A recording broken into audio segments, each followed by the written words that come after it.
Hey guys, George here from Pack Instinct, and I've got another question for us to get into today. This is regarding dogs digging in the garden.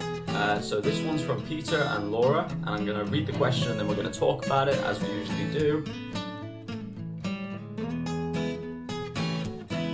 Hi George, hope you're well. We have two great dogs. We rescued them at the same time about 4 months ago. Have no problems with them except they like to dig up the garden and pull out the flowers when no one is looking. They have done this every time we plant new flowers. How can we get them to stop doing this? Okay, so Peter and Laura, whenever you bring something new into the dog's environment and it's not for the dog, you want to show him that he's not to go anywhere near that and it's not for him. How are you going to do that? So what I recommend looking at is how dogs interact with each other.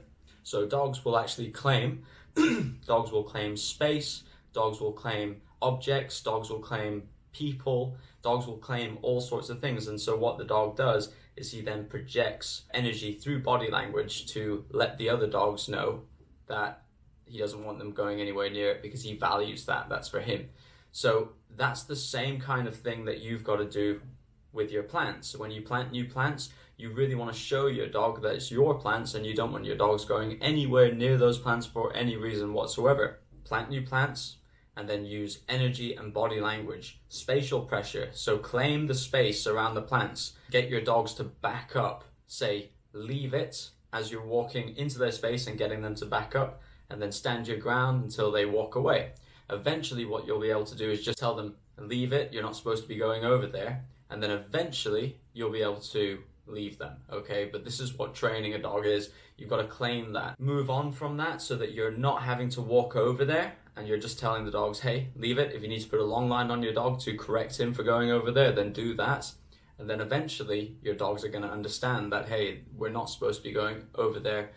And you kind of set your dog up a little bit, okay? You go inside, you wander around, you leave the dogs outside, you come back, you see what's going on, you keep an eye out on what's going on until you absolutely know that your dogs aren't going anywhere near those plants. It's just the same with anything else. Whenever you bring something new into a dog's environment, I really suggest that you show them. Obviously with some dogs, they're just not going to be interested in it, and some dogs are. And the dogs that are, you've got to claim that, learn how to communicate with them in a way that they understand. So I hope that helps. Too much freedom in the early stages is going to backfire on you and they're more likely to get into bad habits.